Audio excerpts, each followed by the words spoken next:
पूरा यूरोप, पूरा मगरिब और पूरे यहूद व नसारा मुसलमानों से क्यों डरते हैं, क्यों खौफ है? और उनकी यही साजिश है यहूद व नसारा की, मुसलमानों की तादाद को कम कर दो। क्यों? उनको पता है कि जब मुसलमानों की तादाद बढ़ जाएगी तो ये हमारे मुखालिफ आ सकते हैं। और यही वजह है कि हर दौर में यहूद व नसारा का तरीका रहा है कि वो मुसलमानों की मनसूबाबंदी को कम करने के दर पर है, उनके खिलाफ साजिशें करते हैं और मुसलमानों की तादाद को कम कर रहे हैं ताकि ये मुसलमान जो है कल हमारे खिलाफ खड़े न हो जाएं।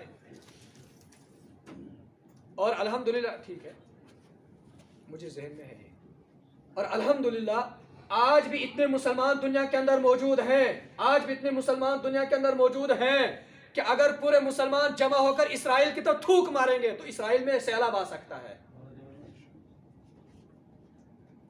तो हम खाना मनसूबा बंदी के मुखालिफ हैं। बच्चे को औलाद होनी चाहिए, इसलिए अल्लाह के नबी अलैहिस्सलाम ने फरमाया कि ऐसी औरतों से तुम शादी करो, ऐसी औरतों से शादी करो जो ज्यादा बच्चे पैदा करने वाली हो, जो ज्यादा बच्चे जनने वाली हो, ताकि मैं क़यामत के दिन दूसरी उम्मतों के मुकाबले में अपनी उम्र पर फख्र महसूस करूंगा मैं।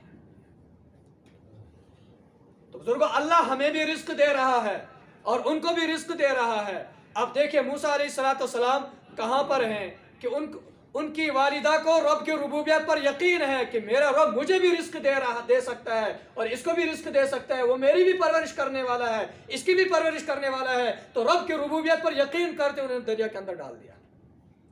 और यही नहीं, मैं मौजू को समेट लेता हूं। एक है रिस्क और एक है रिस्क के अंदर बरकत का होना। ये दोनों चीजें अलग अलग हैं।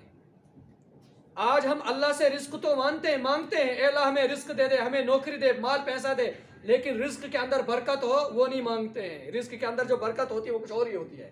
इसके अंदर वाकई में अर्ज करता हूं, किताबों के अंदर लिखा हुआ है कि एक नौजवान था, उसने वालिदैन की खिदमत की। जब वालिदैन फौत हो गए तो एक दिन उसने ख्वाब में देखा कि एक आदमी कह रहा है कि आपने वालिदैन की बहुत खिदमत की, हम आपको कुछ इनाम देना चाहते हैं। उसने पूछा वो इनाम कौन सा? चालाक बच्चा था, चालाक नौजवान था। उसने कहा वो इनाम क्या? वो 100 दीनार है, फला जगह पर जाओ, पत्थर के नीचे 100 दीनार रखे, वो निकालो। इस बच्चे ने कहा उस रिस्क के अंदर, उन 100 दीनारों के अंदर बरकत होगी? उस आदमी ने कहा कि नहीं, उनके अंदर बरकत नहीं होगी। कहा कि फिर मुझे इस ऐसे रिस्क की जरूरत नहीं है जिसके अंदर बरकत ना हो। और बीवी को ख्वाब बताया और बीवी ने कहने लगी ठीक, अगर नहीं लाना है तो देख तो आओ, देखो कि ये सच है या झूठ है। उसने कहा कि जब मुझे लेना नहीं मैं क्यों जाऊंगा। बहरहाल नहीं लाया। फिर दूसरे दिन ख्वाब देखा, दूसरे दिन कहा कि वहां पर 10 दीनार रखे हुए हैं, वो लाओ। फिर बीवी को कहा मैं नहीं लाऊंगा। तीसरे दिन फिर ख्वाब देखा, कहा कि वहां पर 1 दीनार रखा हुआ है। उसने कहा क्या उस रिस्क के अंदर उस 1 दीनार में बरकत है? कहने वाले ने कहा हाँ उसके अंदर बरकत है, लाओ। जब वो लाया, 1 दीनार वहां पर रखा हुआ था, वो उसने लाया वहां से। अब बीवी को दिखाया, कहा ठीक है। अब इसने कहा कि आज मैं मछली लाऊंगा मैं,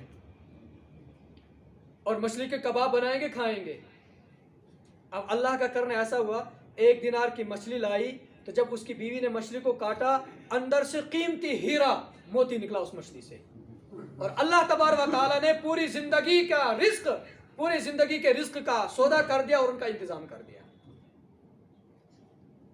ये जो लफ्ज़ बरकत है ना, ये अंग्रेजी डिक्शनरी में कहीं नहीं मिलेगा, ये यहूद व नसारा की उन किताबों में कहीं नहीं मिलेगा। इसलिए यूरोप के जितने भी लोग हैं उनकी जिंदगी में बरकत खत्म हो चुकी है। ये जो लफ्ज़ बरकत है ये ईमान वालों की जिंदगी में पाया जाता है। और इसीलिए अल्लाह फरमाते हैं ये जो अगर ये बस्ती वाले ईमान लाते, वलो अन्ना अहलल कुरा आमनु वत्तक़ू लफतहना अलैहिम बरकातिम मिनस समा वल अर्द वलाकिन कज़्ज़बू फअख़ज़नाहुम बिमा कानू यक्सिबून। अगर ये जमीन में चलने वाले जो है ईमान लाते और रब की रुबूबियत का सही माना में इकरार करते, जो अहद इन्होंने आलम अरवाह के अंदर लिया था उस अहद पर बरकरार रहते और नेक आमाल करते, तो आसमान से और जमीन से बरकतों के दरवाजे खोल देता मैं इनके लिए।